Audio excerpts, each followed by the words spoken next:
4 PM news network में दोस्तों आपका स्वागत है। मैं हूं आपके साथ राशिद ज़हीर।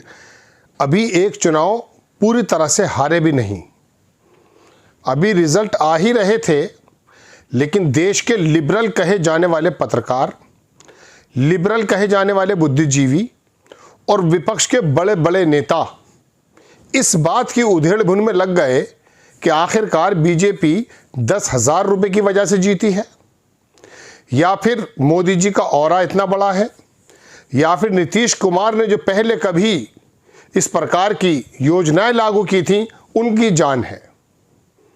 एक ही हार से यह हुआ कि कॉन्फिडेंस इतना लूज हुआ कि योगेंद्र यादव जैसा व्यक्ति इस बात को कहने लगा, जिसको सुनने के लिए मैं भी रुक जाता हूं बाज मर्तबा, कि साहब इंडिया गठबंधन ने दरअसल मुस्लिम और यादवों पे ही सबसे ज़्यादा इंडिपेंडेंसी इख्तियार की है।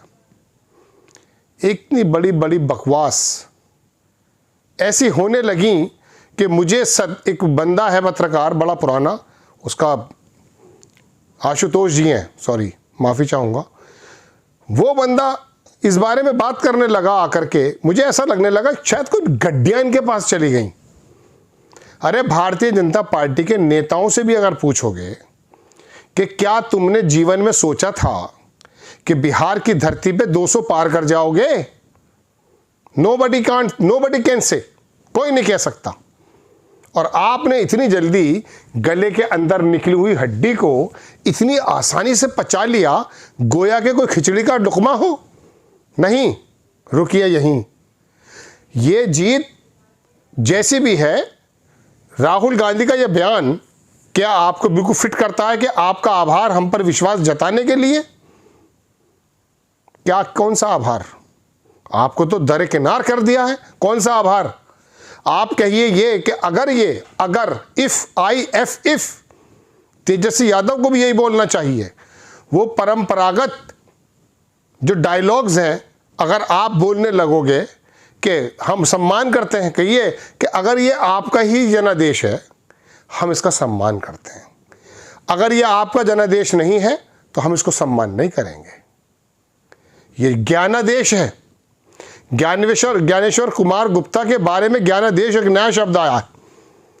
तो ये बंदा मालूम नहीं है इनको कि कब ज़्यादा मसाला डल जाता, कब कम डल जाता है।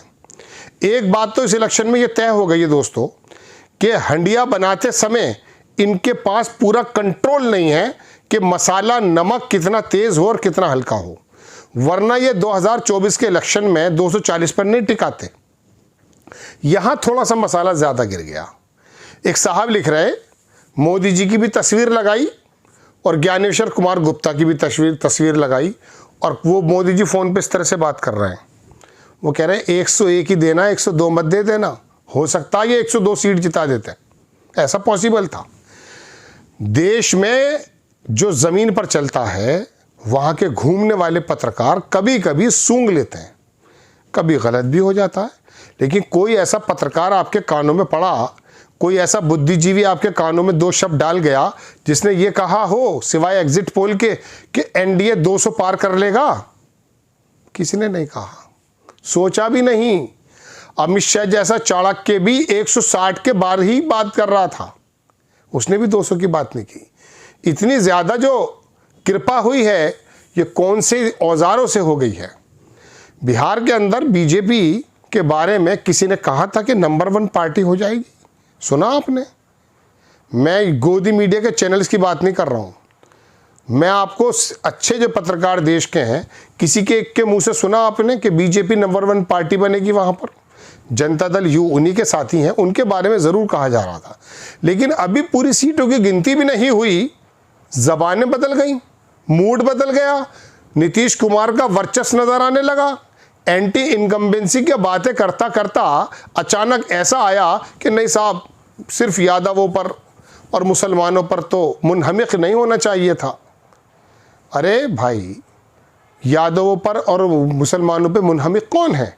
अखिलेश यादव ने पीडीए बना करके भारतीय जनता पार्टी को अयोध्या हराई या नहीं हराई? बस मैं इतना कहना चाहता हूं कि 2024 के इलेक्शन में इनको पता नहीं था कि कितना मसाला डालना है।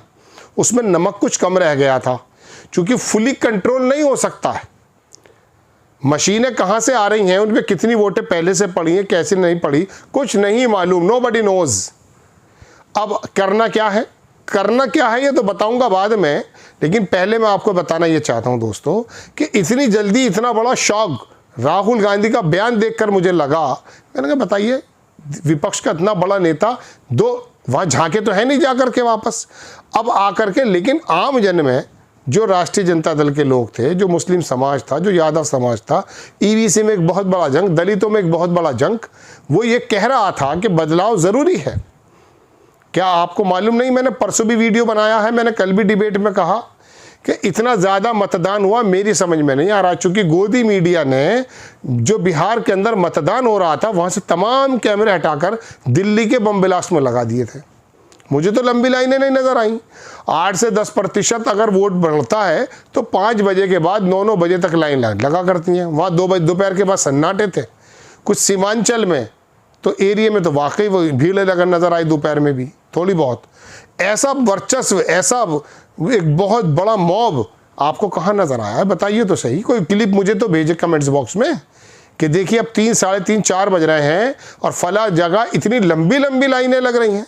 एक जगह तो आज तक पहुंच गया था इत्तेफाक से, तो वो स्क्रीनशॉट मैंने ले लिए थे।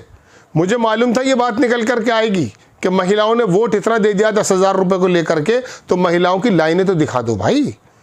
और अब दिखाने में कोई दिक्कत नहीं है। मेरा गिला भी बीजेपी और चुनाव आयोग से नहीं है, मैं आपको नहीं बता रहा हूँ। मैं आपको बताना ये चाहता हूँ कि ये जो चंद पत्रकार हैं, ये चंद चैनल हैं, चंद बुद्धिजीवी हैं, इनका अनुसरण करता है विपक्ष का एक वोटर, एक दर्शक। मुझे हैरत इस बात की है कि 1 मिनट में ही रुकू में क्यों आ गए। रुकू कहते हैं झुकने को। अभी तो आए हो बस में, अभी कहाँ बोला, अभी तो वो बात भी नहीं हुई थी पूरी, फौरन हाथ पैर जोड़ दिए। विनोद दुआ एक पत्रकार हुआ करते थे, बड़े शानदार पत्रकार थे, मैं उनको बहुत सुना करता था। उन्होंने एक बात कही कि जब अधिकारी के सामने, इन्होंने तो कहा था बैठने को, ये लेट गए। कह रहे अधिकारी के सामने जो ये कहता रहता है ना, जी जी जी जी, ये सबसे बड़ा जो है वो होता है चापलूस। अभी तो कुछ हुआ भी नहीं था, अभी से जहन बदल गए। ये सोशल मीडिया पे बैठने वाले पत्रकार और ये डिबेट में बैठने वाले बुद्धिजीवी मिनटों सेकंडों में बदल गए, गोया कि अमित शाह के खौफ से। इतना ज़्यादा खौफ तो भी अब तेजस्वी यादव पे भी नहीं आया। दोस्तों बात यह है कि सिर्फ इस बात का अंदाज़ा लीजिए कि बीजेपी और आरएसएस के लोगों ने भी, किसी ने इतना बड़ा बयान नहीं दिया था कि 200 सीटें आ जाएंगी। क्योंकि हमारे पास एविडेंस नहीं है, हमारे पास कोई साधन भी नहीं है, तो हम किसी पे इल्ज़ाम भी नहीं लगा सकते। लेकिन योगेंद्र यादव भी इस बात को बोल रहे थे कि भाई ये शक ज़रूर करता है, पहले तारीफ़ें करता है बंदा और बाद में शक उसको जाहिर हो गया। मुझे इतना उम्मीद थी कि ये सिंपली मेजॉरिटी आ जाएगी इंडिया गठबंधन की, और ज़्यादा से ज़्यादा जब ये आए थे एग्जिट पोल तो मुझे लगता ये था कि ये लोग 200 बता करके 125-30 पे लाके रोक देंगे, जैसा इन्होंने 400 बता के 240 पे लाके रोका था। रुक गया था इनसे। लेकिन इतनी बड़ी ढिठाई और बेशर्मी और बेहयाई के साथ इतना बड़ा जनादेश, उसको लोगों के अनुरूप कंट्रोल कर लेना या उस पर डकैती मार देना, लोगों का कहना है, मेरा अकेले का कहना नहीं। उस पर 1 सेकंड में ये समझदार लोग सजदे में झुक गए, ये हैरत की बात। जय हिंद।